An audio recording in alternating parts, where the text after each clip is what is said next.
Bom dia, tudo bem com vocês? Vocês estão aqui no canal Aloxi. Eu sou Silvana Barbosa e hoje nós vamos conversar com a Dani, né? Silvia Dani.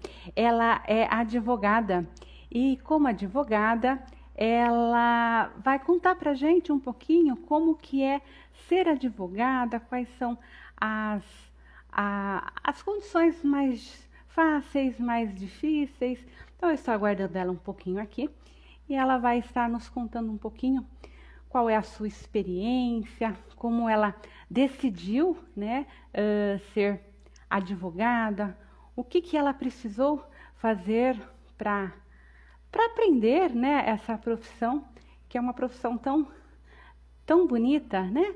Uma profissão tão disputada no mercado, né? Tem um mercado grande, o direito tem vários segmentos e hoje a Dani vai nos falar um pouquinho a respeito disso. Eu só estou aguardando a Dani entrar, né? Então, vocês aguardem só um pouquinho. A Dani, ela é da cidade de Bauru, né? É uma pessoa muito querida, filha de uma grande amiga, uma pessoa que eu gosto bastante. Já mandei o convite para ela, acredito que ela está se encontrando, né, lá no sistema. E com certeza ela vai trazer muita coisa bacana mesmo para a gente enviar novamente. Então vamos ver. Aê, a Silvia Dani entrou. Olá, Dani, tô te chamando. Então vamos lá.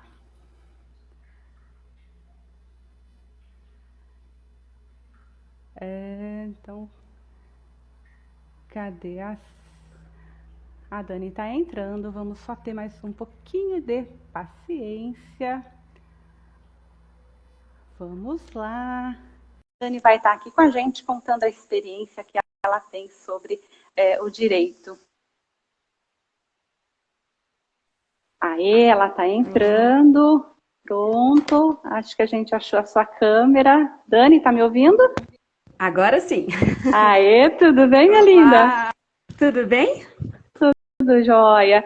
Dani, você está no canal Aloxi. O nosso canal, ele fala sobre educação. E a gente traz vários profissionais, porque como a gente trabalha com educação, dentro da educação, cada aluno, cada adolescente vai escolher um caminho. Então, a gente traz aí uma diversidade muito grande. Seja bem-vinda. Eu vou começar te apresentando, depois você se apresenta. Tá bom? Tá certo. A Dani, vou te chamar de Dani, né? É uma querida, filha da minha melhor amiga. Não é por isso que ela está aqui porque ela é uma boa profissional. Mas, enfim, eu acompanhei o processo da Dani de distante, quando ela entrou na faculdade, quando ela passou na ordem, foi uma felicidade. Nossa. Sim, eu lembro. A mãe dela me ligando, muito feliz, chorando de alegria. Então, para mim é uma gratificação, assim, ver uma pessoa, né, que batalhou e está aí, né, no mercado de trabalho. Emociona um pouquinho. Bastante. Conta um pouquinho, Dani, quem é você? Por que você escolheu ser advogada? Se apresenta pra gente. Vamos lá. Primeiro, obrigada pelo convite, fiquei muito lisonjeada. Sei que você acompanhou desde pequenininha todo esse meu progresso, né, dos estudos e a aprovação na OAB, que foi um momento emocionante para todos nós, né?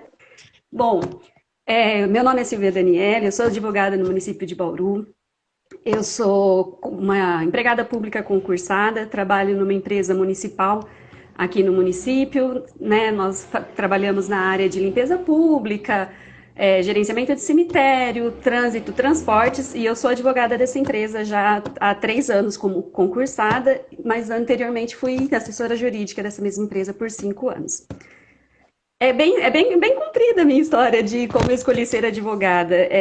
Depois que passa aquela fase de menina, né, de querer ser princesa, bailarina, atriz, e todas as outras coisas que todas as meninas passam, eu não me imagino em nenhum momento ter outra profissão que senão advogada.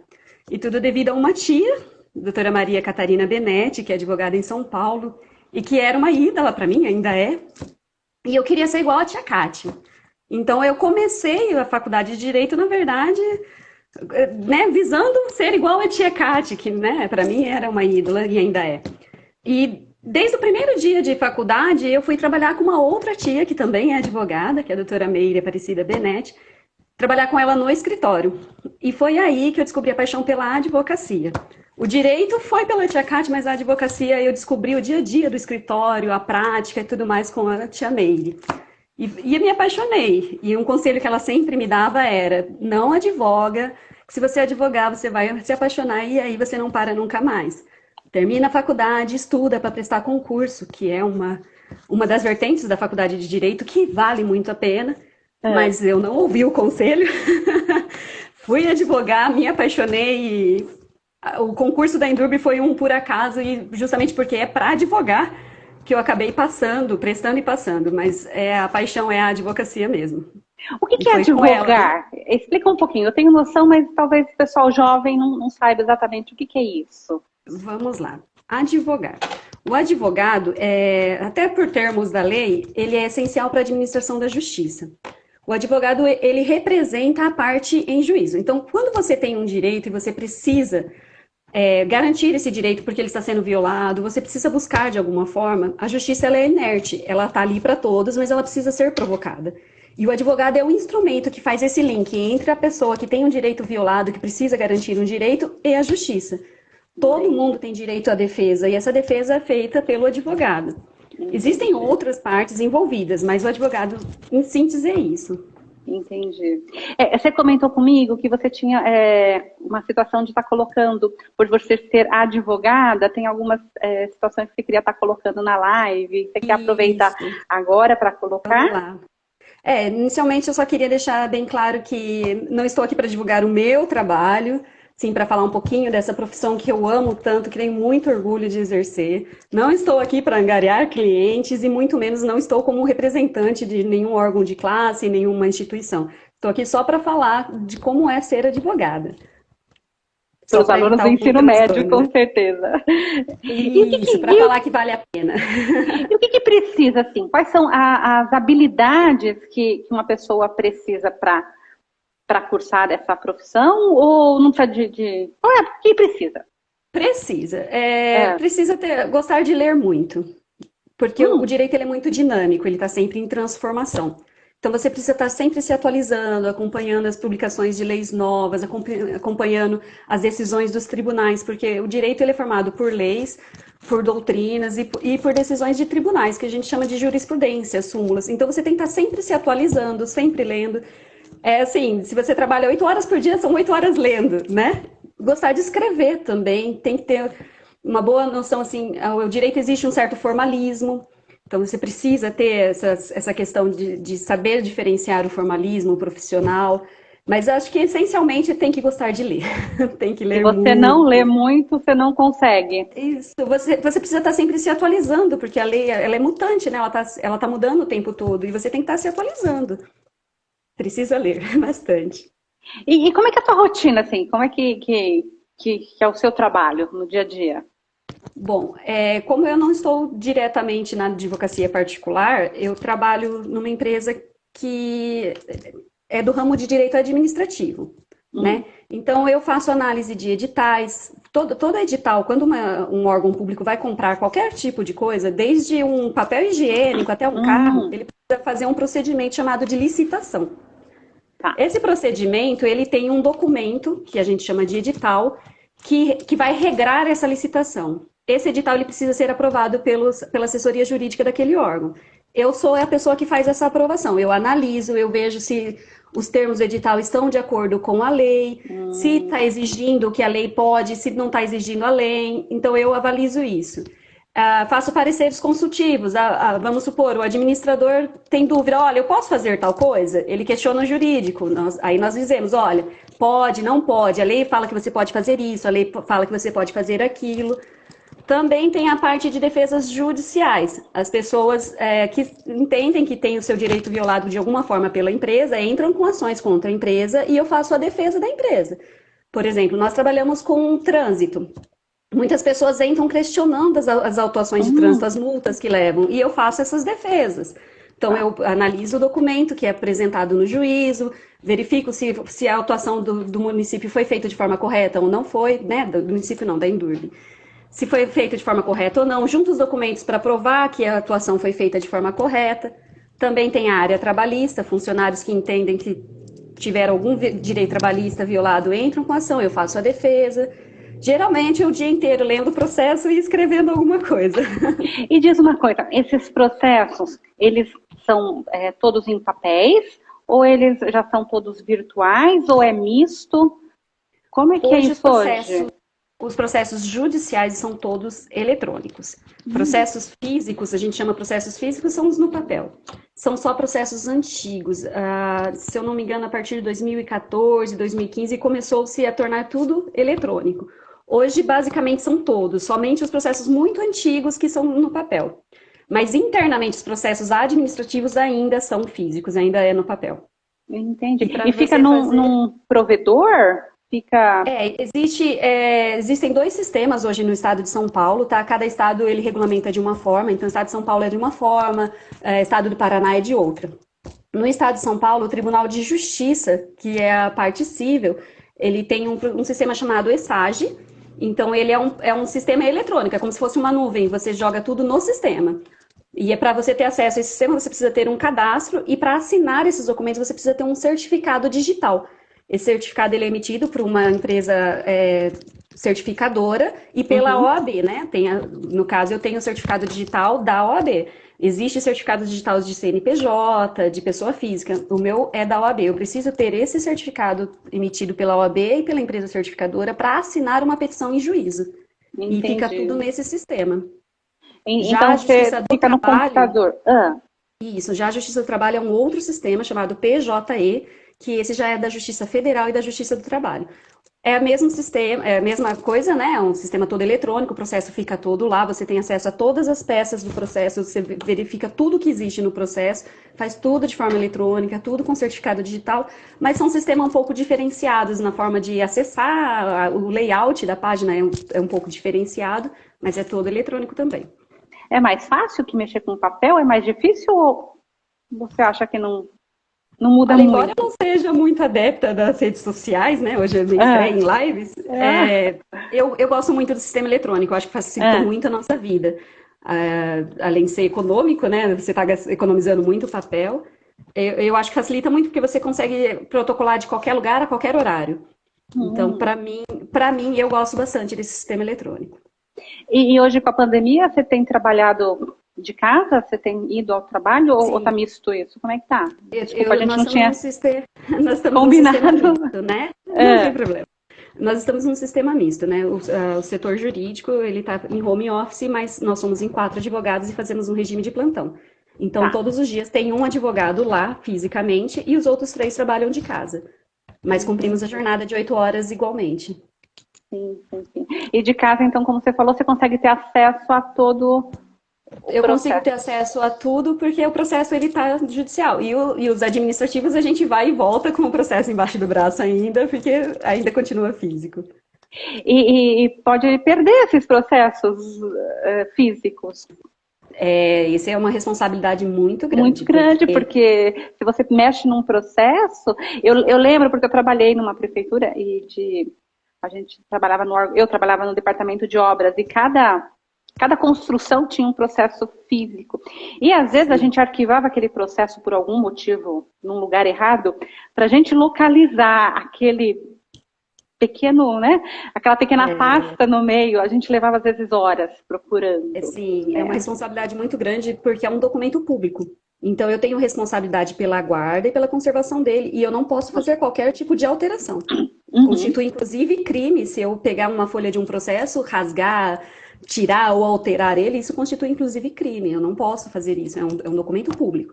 Então eu tenho esse dever de guarda, de zelo por ele. É bem complicado. É bastante responsabilidade.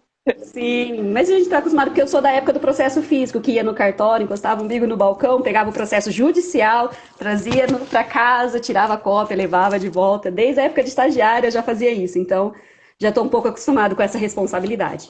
Mas é uma responsabilidade, não pode ser deixado em qualquer lugar, não posso dar na mão de outras pessoas, não é qualquer pessoa que pode ter acesso, tem todas essas questões. Entendi. Bom, você falou que você gosta muito do que você faz, né? Eu Assim, o que te mais te encanta na tua... É o todo? É um detalhe? O que você gosta na Eu, profissão? eu acho que o legal é o descobrir as coisas, a descoberta. Chega um caso É. novo que você não sabe o que fazer, você vai para a internet, você vai pegar livro, você vai começar a estudar e chegar a um resultado. E tentando achar formas de defender aquele cliente, de defender aquela causa. E quando você consegue, você pega uma situação que você fala, nossa, isso aqui tá perdido. Você vai, procura, procura, procura e você consegue uma sentença. Não sou eu que ganhei, é o cliente, mas mesmo assim é uma satisfação muito grande.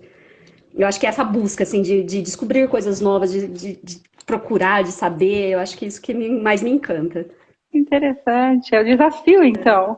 O desafio de descobrir coisas novas, assim. Ai, legal, E tem, Dani. e tem um certo glamour a profissão também, né? Ah, Eu ainda vejo a advocacia com um certo glamour, um formalismo, eu tenho um ideal, assim, de advocacia que eu acho muito, muito bonito, então isso também me encanta bastante.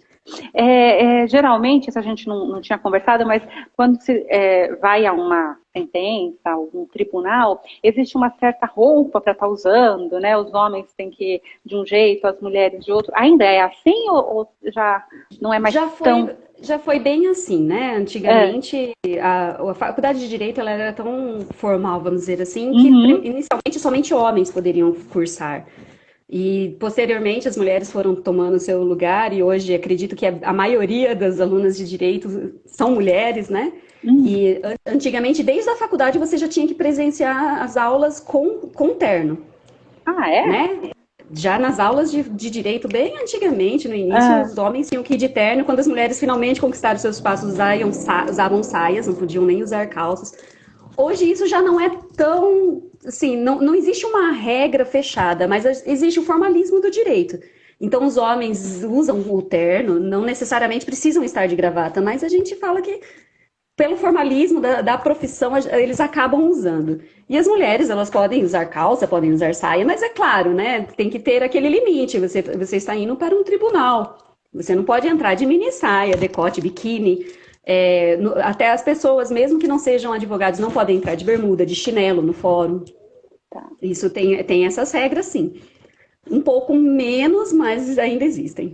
Então você tem que estar formal, uma roupa Isso, não para sempre uma roupa. festa, né? Uma coisa mais para casamento, vamos pensar assim. Vamos dizer que não precisa para tanto, mas precisa estar vestido de acordo, vamos dizer assim, né? E Geralmente a gente usa muito social, calça social, terninho, uma saia social, né? Umas blusas mais formais, vamos dizer assim. Não isso precisa encanta vestir também, louco. né? A roupa parece que não, mas chama Sim, atenção. Né? As pessoas sim, querem estar sim, bem vistas, então para os sim, sim. adolescentes é uma opção até por conta disso. Eu E costumo dentro do... brincar do salto, que eu boto o salto para me sentir mais advogada. O dia que tem audiência, eu boto o salto. Tá certo, impõe respeito. E dentro do direito tem diversos ramos, né? Você pode fazer a faculdade e ir para N setores, ou você pode escolher qualquer um, qualquer hora. Como é que é isso? É assim, quando você faz a faculdade de direito, você tem acesso a todos os ramos, né? Você vai aprender todas as diretrizes do direito, todas as áreas, você vai aprender o básico, a teoria de todos eles. O advogado, ele pode atuar em qualquer área, não é, por exemplo, um médico, ele faz uma residência em uma determinada área e se especializa naquilo. O advogado Exato. não. Ah, eu O achei que advogado era. não. Ah, É assim, quando você termina a faculdade de direito, você é apenas bacharel em direito. certo. E você tem conhecimento de todas as áreas do direito. A partir do momento que você se inscreve na OAB, através do exame que nós vamos falar depois, você se torna advogado. O advogado, ele pode atuar em Então, qualquer você área. só é advogado depois que você faz a Isso. prova e passa. E passa. E passa. E O passa. exercício da advocacia, ele exige a inscrição na OAB. E a Ah, maneira de tá. obter essa inscrição na OAB é através da aprovação no exame da ordem. E a partir do momento que você é inscrito na OAB, você pode advogar em qualquer área. O que acontece é assim, como o direito ele é muito amplo, ele regula Uhum. todas as áreas da nossa vida. O direito ele cria as normas desde quando você é concebido, dentro lá da Uhum. barriguinha da mamãe, até a sua morte e após a sua morte, o que acontece com você, com os seus bens, com o seu corpo, né, com os seus restos mortais, tudo isso é regulamentado pelo direito. Então, você imagina, tem N situações que podem ser regulamentadas. E aí, o que acontece é que os advogados eles vão se especializando em determinadas áreas. Eu, por exemplo, sou especialista, eu fiz pós-graduação em Direito Público, com ênfase em processo civil e habilitação para docência.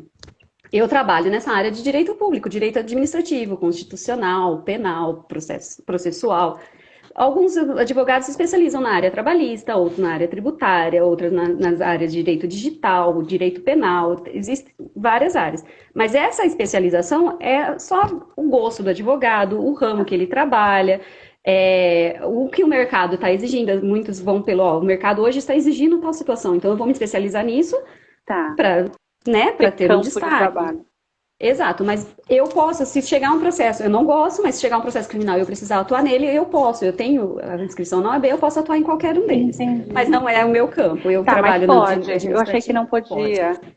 Não, pode. A partir do momento que você é inscrito na OAB, você pode defender qualquer tipo de ação, seja trabalhista, tributária, administrativa, constitucional, civil, penal e assim vai, empresarial, direito desportivo, todas essas áreas. Você falou direito digital. Esse é bem novo. É bem novo, inclusive tem uma das questões que nós combinamos que seria essa questão se tem campo para trabalho. Confesso que o mercado de trabalho para a advocacia ele está bem saturado. Existem muitas faculdades de direito, todos os anos muitos bacharel são lançados no mercado. Alguns vão para a advocacia, outros vão para concurso. Mas como o direito está sempre, né, acompanhando a evolução da sociedade, tem várias áreas que estão surgindo novas e que precisam de especialistas, como direito desportivo, direito digital, direito empresarial, recuperação de crédito, são áreas que estão em crescimento. E tem áreas que desaparecem, Dani? Assim, também ficam muito obsoletas? Ou... Não, acredito que não. Se tiver, eu desconheço. Mas assim, porque sempre tem gente nascendo, sempre tem gente casando, sempre tem gente abrindo empresa, sempre tem gente arrumando emprego, sempre tem gente, sei lá, devendo imposto ou querendo questionar o imposto que lhe foi cobrado, sempre tem gente na mídia, né, nas mídias sociais. Sim, eu não me recordo agora de algum ramo que tenha sido obsoleto, assim, porque a vida continua, né? E o direito, ele regulamenta todas as atos da vida da gente. Então... Entendi. E você falou da prova da ordem, né? Ela é de quanto em quanto tempo? Tem todo ano? Ela é difícil? Ela é fácil? Como é que é isso? Explica um pouquinho pra gente. A gente chama de o exame da ordem, né? Antigamente ele era feito porque a ordem ela é o órgão de classe que representa os advogados. Como eu já disse, para você ser advogado, você tem que estar inscrito na ordem. Eu acho que é uma das únicas profissões que tem prova, né? Sim. Eu acho que médico não, professor não. Eu desconheço qualquer outra. Pelo menos no Brasil, que eu saiba, é a única. E existe muita discussão relacionada a isso. Algumas pessoas questionam porque dizem que fere o direito constitucional de livre acesso à profissão. A OAB tem os argumentos dela para defender. Mas a OAB ela é organizada da seguinte forma, ela existe, né, a OAB nacional, que é a nível país, ela é dividida em seções, que são as estaduais, e as subseções, que são as municipais. Quando você faz o exame da ordem, você se inscreve para a seção do seu estado. Eu sou da seção São Paulo. E aí, antigamente, as provas eram feitas por seções.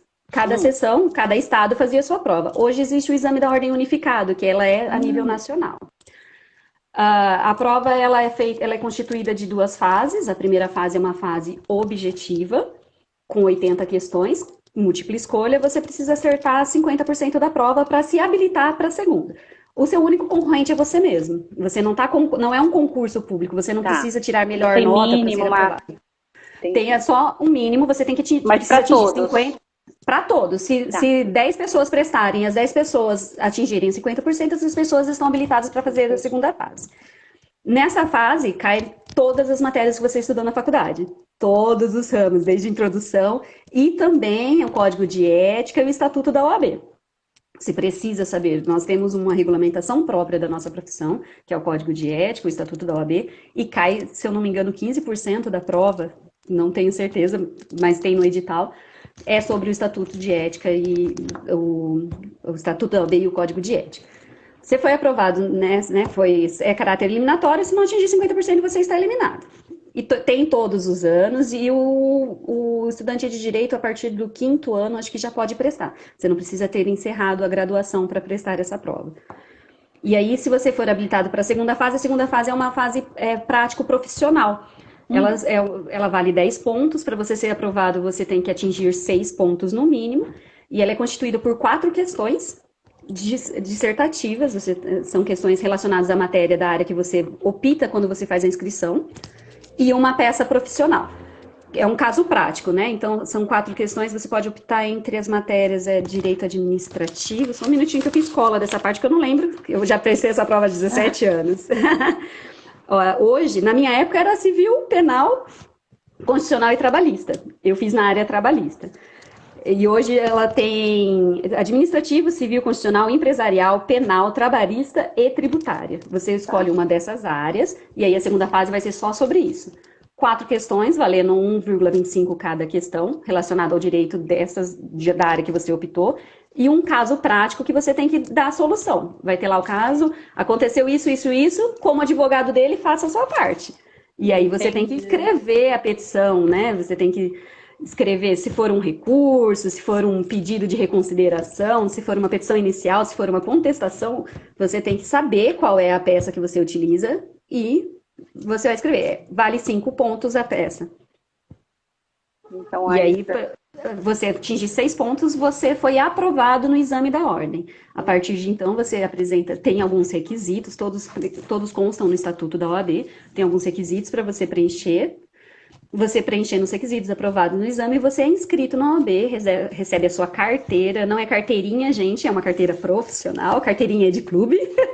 Gostei. Muitas pessoas falam, a carteirinha da OAB. Eu não tenho carteirinha da OAB, porque não é nenhum clube, eu não participo de um clube. É uma carteira profissional. Assim como você tem sua carteira de trabalho, a minha carteira de trabalho é a OAB.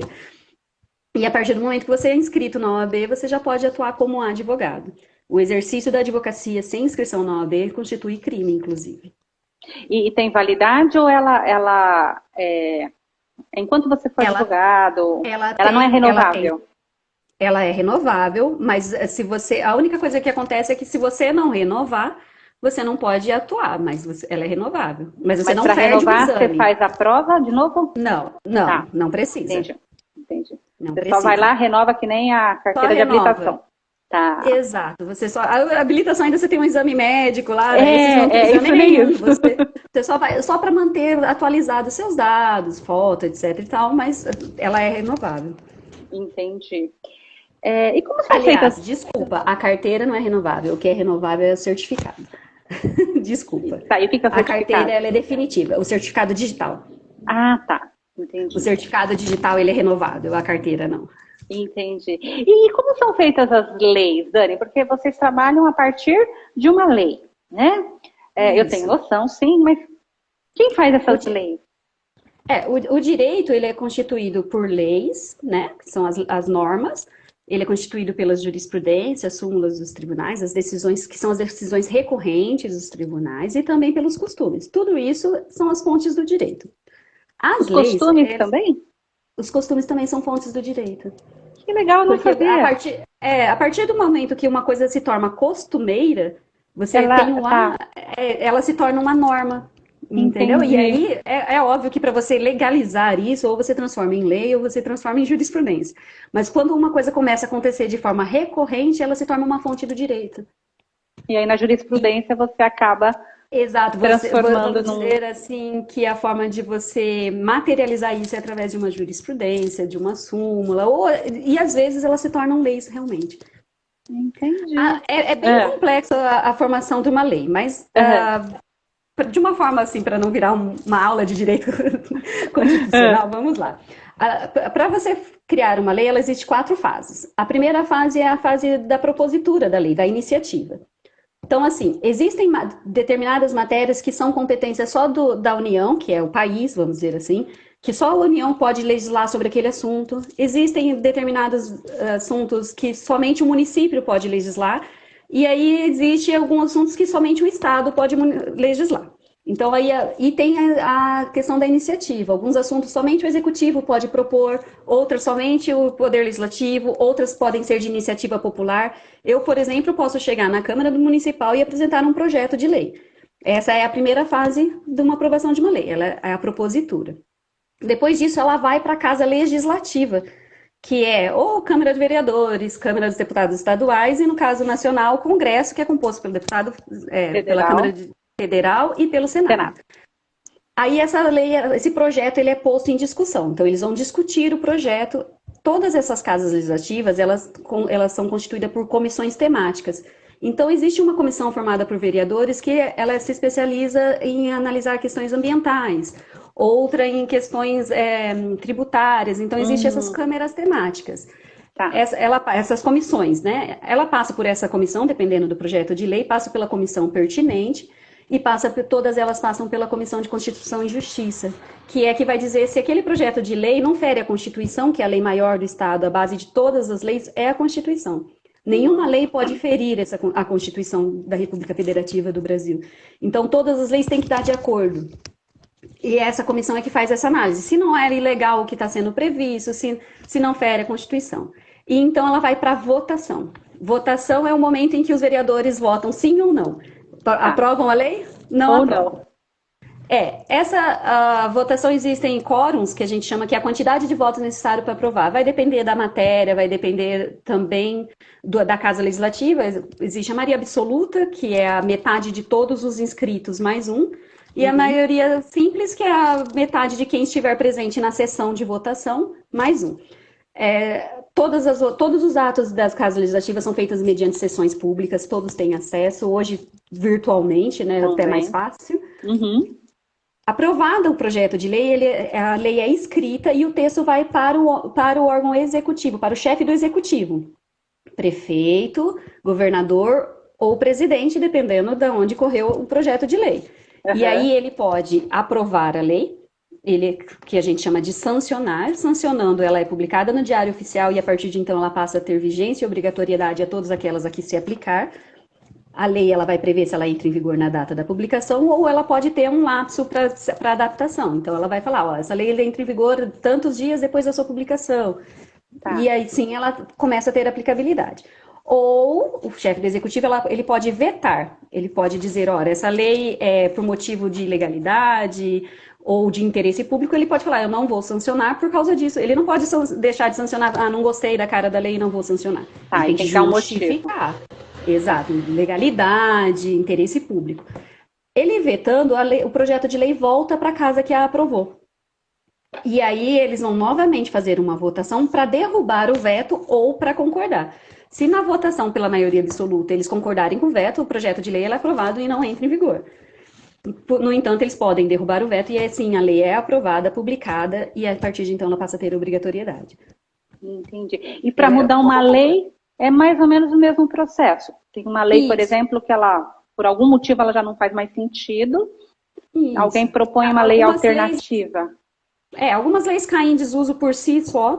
Não necessariamente elas são revogadas expressamente, elas caem em desuso por si só. Ou quando vem uma lei posterior que prevê de forma diversa da que tinha naquela. Tá.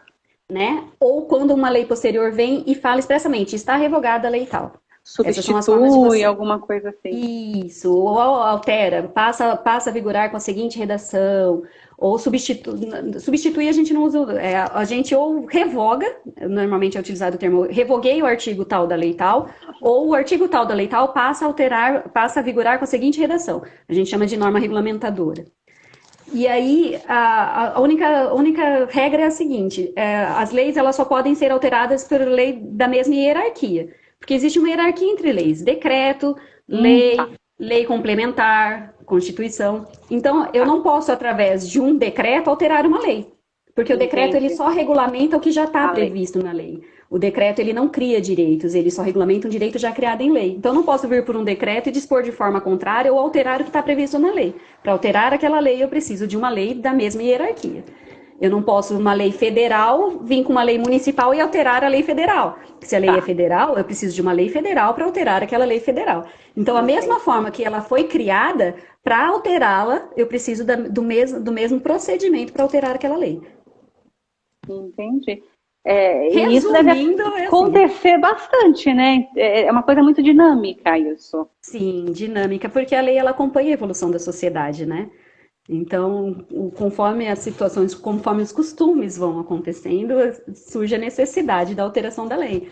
E então, ela tá sempre. Algumas leis são bem antigas e não foram alteradas, outras foram alteradas recentemente e causaram bastante transtorno. Eu entrei na faculdade no ano de 2000. Na época estava em vigência o Código Civil, que é o que regulamenta a maioria dos nossos direitos, está no Código Civil. E o Código Civil em vigência era um código de 1973. Quando eu estava no meio da minha faculdade, no terceiro ano, foi aprovado um novo Código Civil, em 2002. Então, eu estudei por 3 anos por uma coisa que não fez sentido. No meio, muita coisa continuou igual, mas algumas coisas se alteraram. O processo civil, eu me formei em 2004. Em 2015, o Código de Processo Civil, que também era bem antigo, de 1960, alguma coisa, agora eu não me lembro, foi alterado e passou a vigorar o Código Civil de 2015, que mudou muita coisa processual, então eu tive que me atualizar de novo. Posteriormente, em 2017, houve a reforma trabalhista, uma lei que alterou a consolidação das leis trabalhistas. Agora, recentemente, teve a emenda constitucional da reforma previdenciária, que alterou a Constituição, através de uma emenda constitucional que mudou o direito previdenciário. Então, assim, por isso a gente tem que estar sempre se atualizando, porque as leis elas estão sempre se transformando. Entendi. E por que tem alguns processos que são muito lentos quando a pessoa entra, né, com pedido, e outros são muito rápidos? O que muda isso, Dani? Você tem essa ideia? Tem várias situações, né? Uma delas é a questão do grande número de processos e o número reduzido de funcionários. Assim, os tribunais, eles têm muito funcionário, a gente fala, nossa, tem muita gente trabalhando. Tem, mas não é suficiente para a quantidade de processos, porque o acesso à justiça, ele é livre.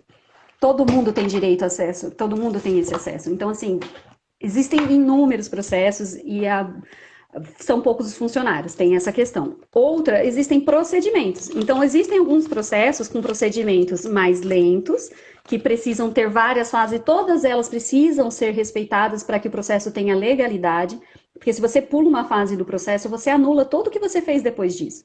Então, você tem que seguir cada fase do processo. Outros processos têm fases mais reduzidas, tem menos coisas a serem feitas dentro daquele processo, então eles podem ser mais rápidos. Influencia também a questão de...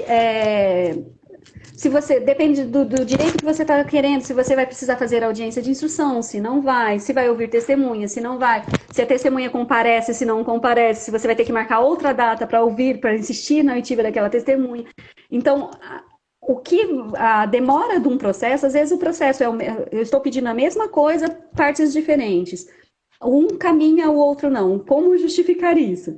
Uhum. Infelizmente, a gente não tem muita justificativa, porque além dessa questão do poder judiciário estar sobrecarregado de trabalho com poucas pessoas, né, o pessoal não é o suficiente para a demanda, ainda tem essa situação. Às vezes, em um caso, aconteceu algo no meio do caminho, um recurso que foi proposto pela parte contrária, que no outro não foi, e aí eu tenho que recorrer, tenho que apresentar a defesa daquele recurso, e no outro a parte não recorreu, então já encerrou. Existem diversas situações.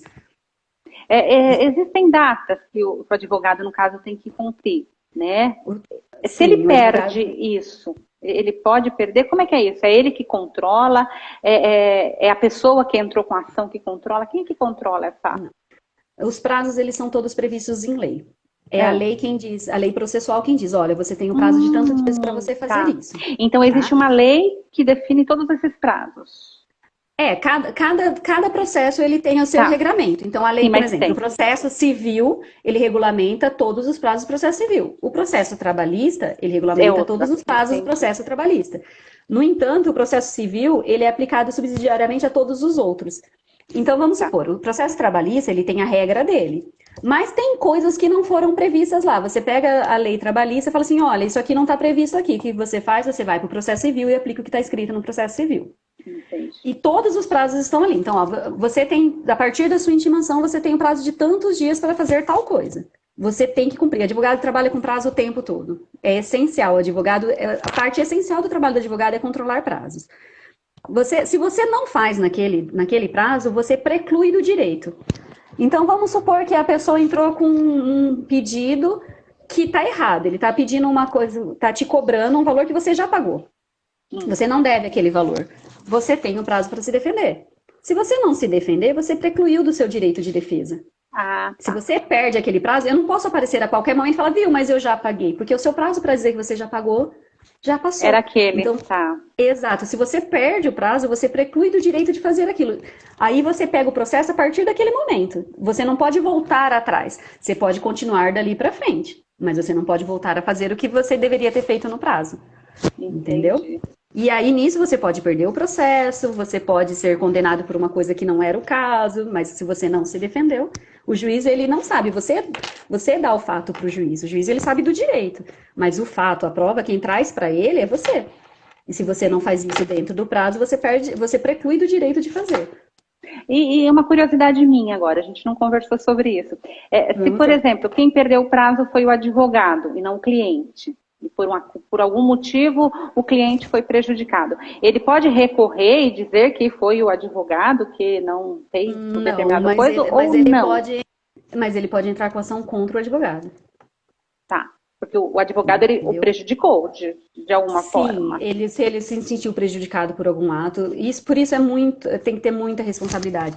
Porque além de você correr o risco de ter que indenizar esse cliente pela perda do prazo que causou o prejuízo a ele, você pode responder também disciplinarmente diante do Tribunal de Ética, porque você deixou de cumprir a sua função. De alguma forma, ele pode te denunciar na OAB e você pode vir a responder um processo disciplinar.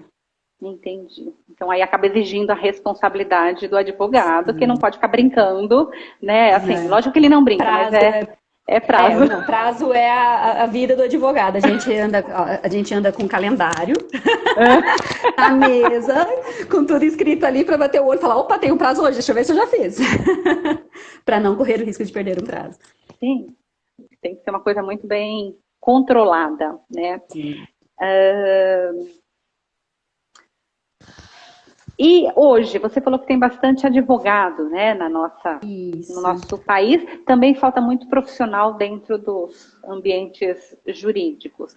Existe campo para o pessoal novo? Assim, é uma profissão viável economicamente? Como é que está isso hoje? Eu acredito que seja assim. Porque assim, quando você faz a faculdade de Direito, eu até brinco que o Direito ele é meio ingrato. Porque você é bacharel em Direito, você não tem uma profissão. Você é só bacharel em Direito. Mas, em compensação, ele te abre um leque infinito de possibilidades. Existem muitos concursos públicos que exigem a graduação em Direito. E aí são esses que trabalham nos tribunais, juiz, promotor, procurador de Estado, procurador de município, procurador de Câmara Municipal, analista do tribunal. Os analistas são esses que trabalham no cartório, nas secretarias federal, trabalhista, estadual. Tem bacharel em Direito para ser chefe de cartório. Então, abre um leque muito grande de profissões mediante concurso público. E a advocacia, que é preciso ter inscrição na OAB. Na advocacia em si, que é o meu ramo, está bem saturado. Tem muito advogado no mercado. E aí é que entra a questão do diferencial. Você tem que ter um diferencial para se destacar. É economicamente viável? Desde que você tenha esse diferencial. Né? Como eu já tinha dito, existem novos ramos do direito surgindo que estão exigindo bastante. Saiu recentemente a Lei Geral de Proteção de Dados, que é justamente essa questão dos dados na mídia, vamos dizer assim, né? no mundo social e digital, que vai exigir muito de profissionais especializados nessa área. Então, é um ramo que dá para investir. O direito desportivo, que tem crescido muito, a gente vê todo dia falando de contratos milionários de jogador de futebol, por exemplo, é uma dica bem legal. Direito empresarial. Tem vários ramos, sim, que é economicamente viável, mas, como eu disse, você tem que ter aquele diferencial. né? Nós estamos aí competindo com muitos colegas no mercado, com grandes escritórios de nome, mas você tendo esse diferencial e buscando a sua carteira, que com o tempo você consegue formar uma carteira de cliente bem legal e vale a pena sim. Dá para estar trabalhando. Então, você aconselha a Sim. garotada nova que está Aconselho, saindo do espero ter ensino muitos médio? colegas me assistindo, futuros colegas. Aconselho, é uma profissão muito bonita, muito gratificante, essencial à justiça, a administração da justiça, o advogado ele é essencial para isso. Sem o advogado, o processo não acontece. Se você não nomear um advogado, o juiz vai nomear um dativo para te defender. E é uma profissão muito bonita, é economicamente viável desde que você tenha esse diferencial. E eu espero influenciar muitos colegas, eu aconselho sim. É muito gostoso trabalhar com direito. Você fala com um brilho no olhar, isso mostra que você Eu gosta do que você amo, faz. eu amo trabalhar com direito. Que Adoro. maravilha. Tem a parte chata, né? Que todo mundo Então acha que fala pra gente, advogado qual que é a parte entende. chata? A parte chata é que eles pensam se você é advogado, você sabe tudo. Como eu disse, eu não sei tudo. Eu sei direito penal porque eu estudei lá na faculdade. O meu TCC foi direito penal, mas eu não atuo na área. E como eu já disse, o direito é dinâmico, ele está sempre em transformação. Eu não lembro muita coisa, então não é não é porque eu sou advogada que você vai chegar para mim e perguntar, viu, quanto tempo eu vou passar na prisão se eu fizer tal coisa que eu vou saber de cabeça. Não é assim. A gente não sabe tudo de cabeça. A gente tem a noção, a gente tem os princípios básicos, mas todo, como eu disse, todo caso novo que chega, a gente tem que dar uma estudada para ver. A gente sabe o básico, que a gente sabe por onde ir, qual é o caminho a traçar. Então, se Mas a gente alguém não sabe vem, tudo. se alguém, por exemplo, te faz uma pergunta, uma colega, eu chego e te faço uma pergunta. Geralmente, para você responder, você tem que fazer uma pesquisa.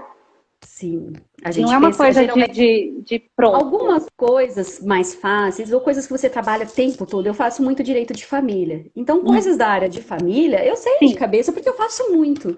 Mas tá. coisa penal, por exemplo, que eu não faço, eu não vou saber te responder de pronto.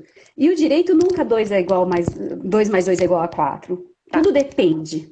Tudo depende. Uma situação, ela parece, aos olhos de qualquer um, ela parece ser idêntica à outra. Mas existem peculiaridades em cada situação que pode mudar totalmente o rumo da história.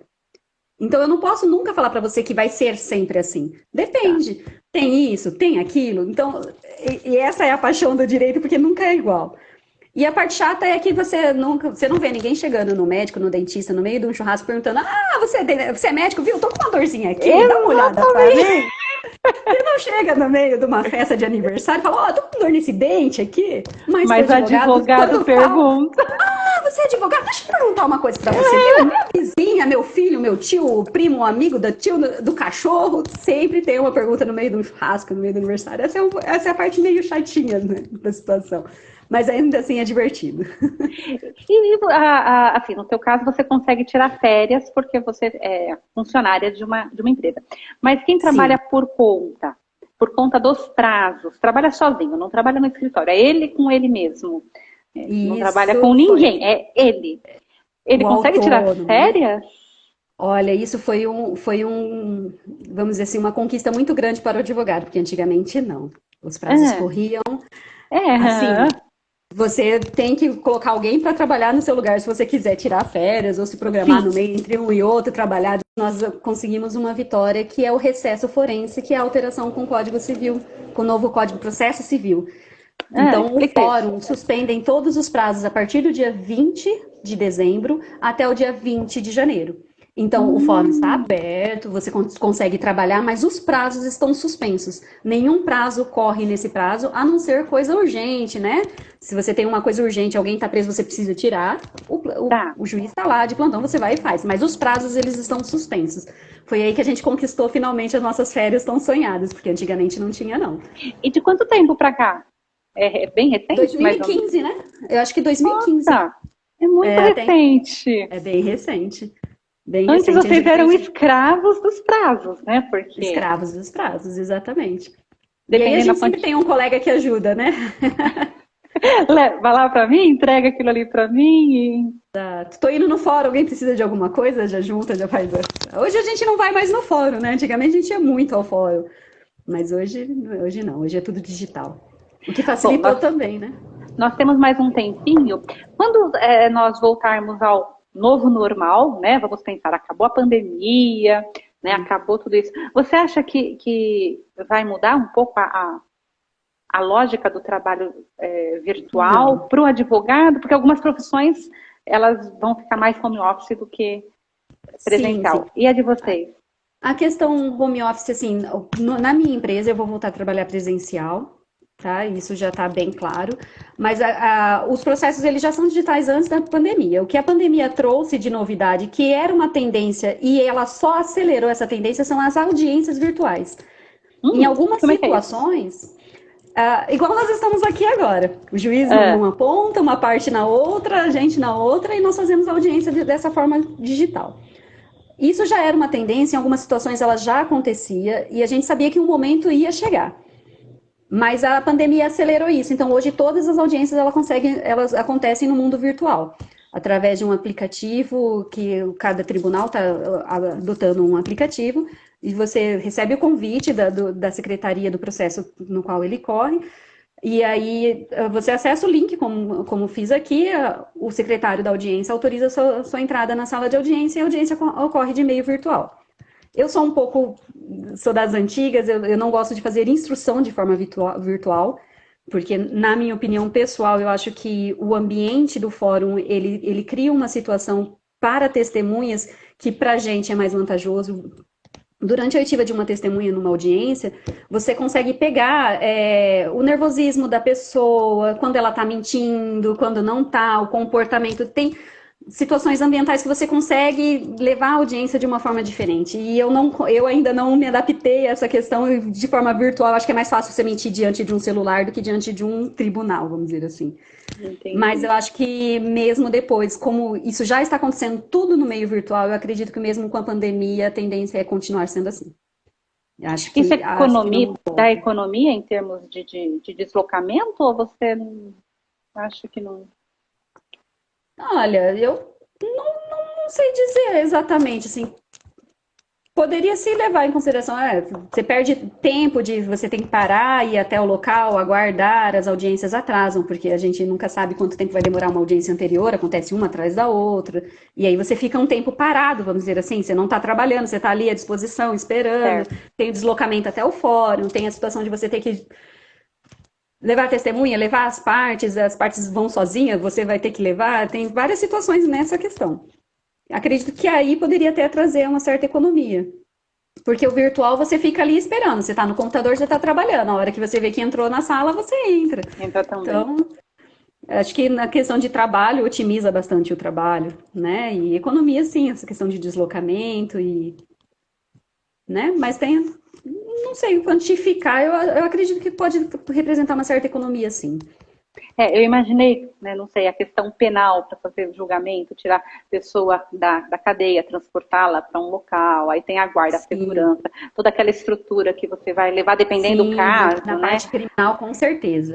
E E segurança também, né? Porque você tirar um prisioneiro de dentro da cadeia e levar para uma audiência e você fazer numa sala virtual lá dentro da cadeia, a segurança ela é com diferenciada, certeza. né? Bom, nós temos aí 3 Mas minutinhos. a parte penal já vinham acontecendo algumas, viu? Eu tinha Mesmo visto. antes da pandemia.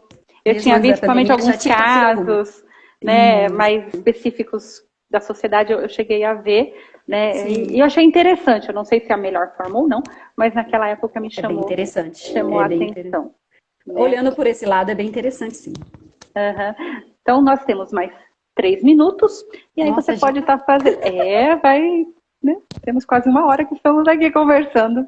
E aí você tem uns minutinhos para estar terminando, fechando e o que Tá você certo, quer então. deixar de mensagem aqui para o canal.